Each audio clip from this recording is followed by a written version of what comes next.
and welcome back to the Conscious Consultant Hour, Awakening Humanity. So, Joel, you started off in broadcast. At what point did you decide to become a coach?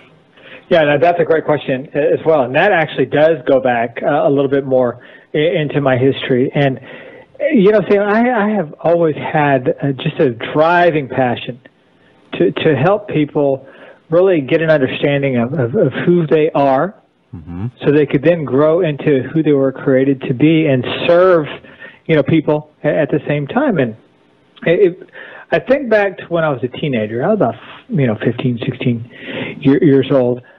And I had a job as a karate instructor. I was actually teaching little bitty kids, age 4 or 5, 6, how to do karate. And if you think about it, I was teaching little kids how to, punch and kick and spin and do all those cute things that little kids do in their little white uniform. Yeah. But really, what I was teaching people what to do, teaching those little kids how to focus, how to believe in themselves, and how to stick to their goal.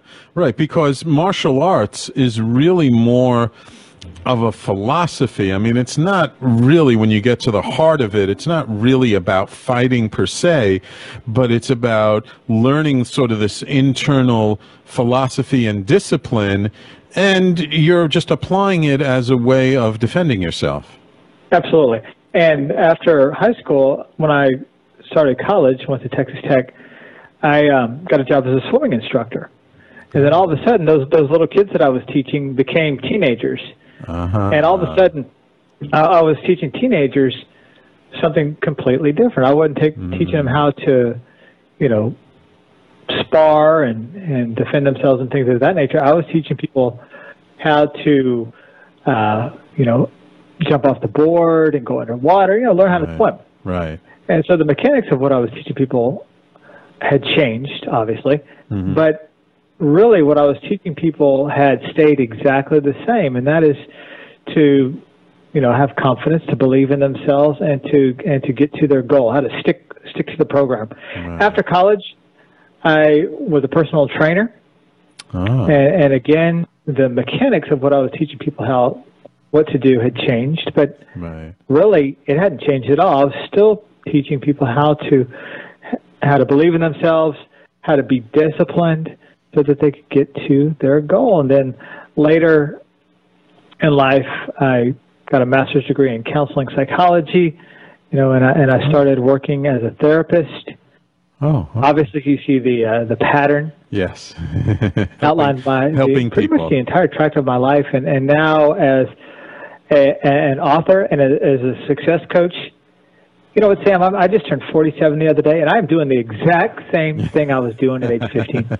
Wow, that's great. That's great. You know what I find fascinating, and this is to me so interesting about you, is being a radio show host is something not necessarily very physical. I mean, it is in a way, but it's more about using your voice, right?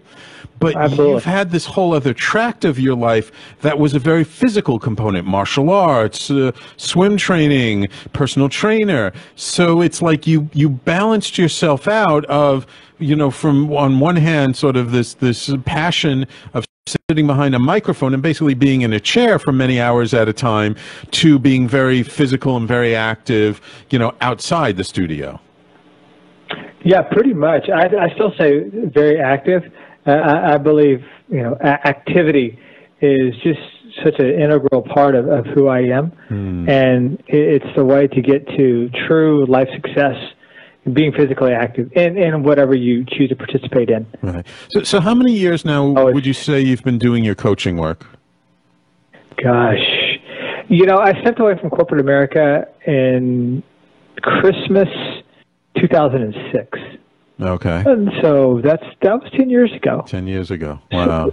So I would say, yeah, that's pretty darn accurate, because I remember going through the Christmas holidays, and then at the beginning of 2007, hitting the ground running as a person that could help people, get from point A to point B personally and also professionally in their life. So over the years, like what type of people have you sort of attracted to your coaching practice? Has it evolved and changed over the years, or are you kind of working with the same kinds of people that you did when you first started your coaching practice? Yeah, what a great question. And it has evolved over the years because I have evolved over the years as a practitioner.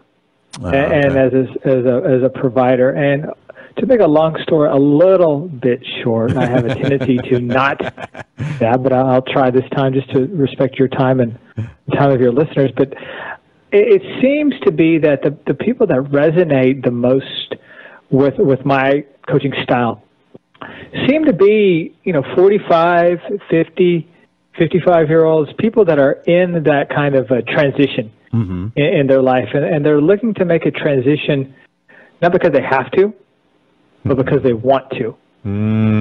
That's a big distinction. And they want to, learn more about who they are as a person.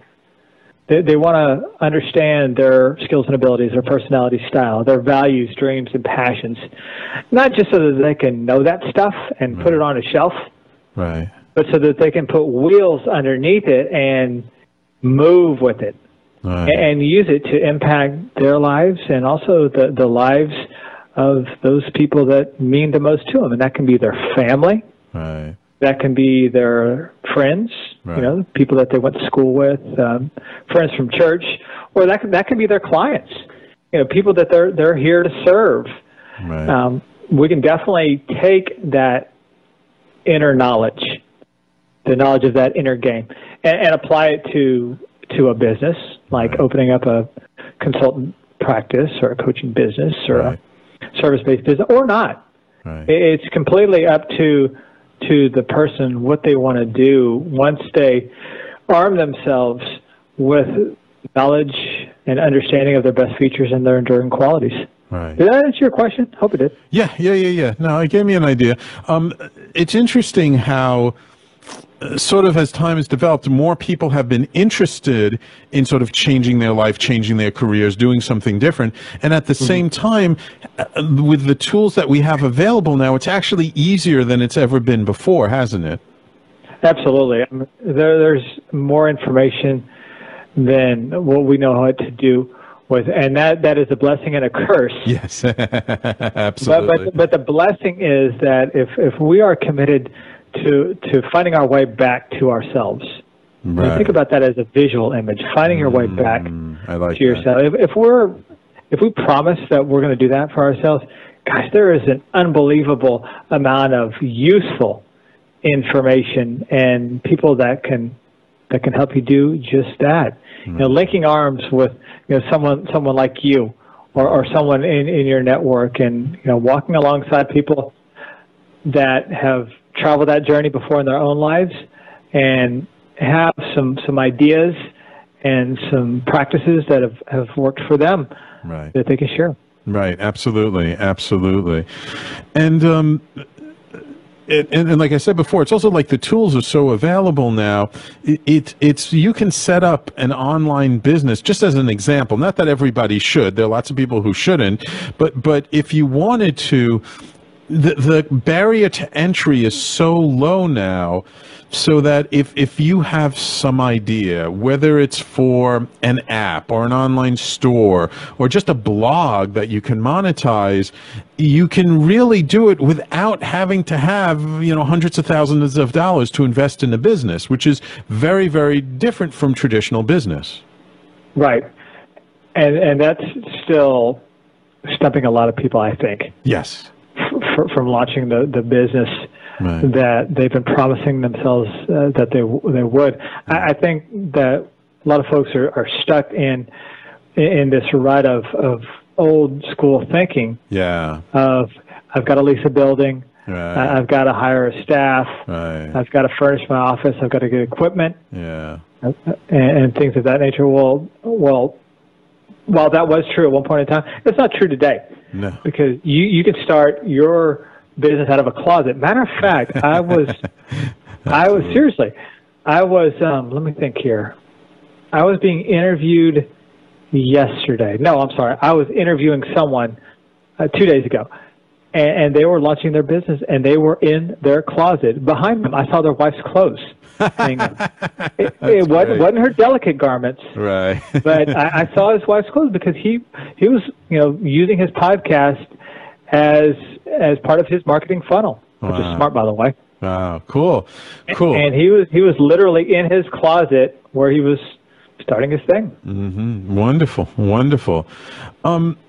Just quickly, we have a couple of minutes before we go to break again. I'm wondering if you could tell us sort of the difference you see in somebody who maybe you've helped them to sort of relaunch themselves. Like, what changed about them internally once they made the leap and went from being, a corporate office worker to being some form of an entrepreneur?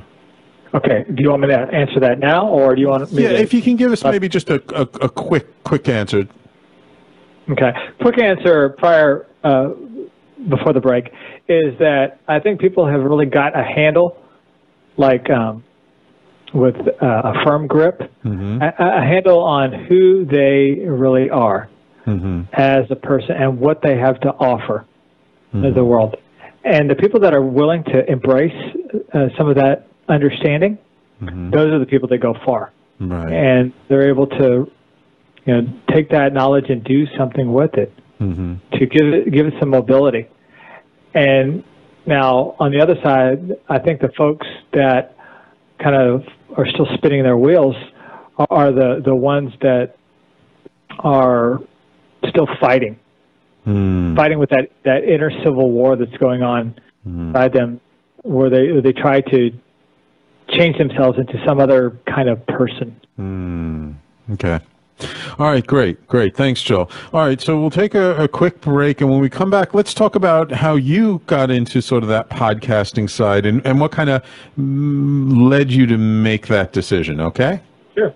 Wonderful. So everybody, please stay tuned. You're listening to the Conscious Consultant Hour, Awakening Humanity, and we'll be right back.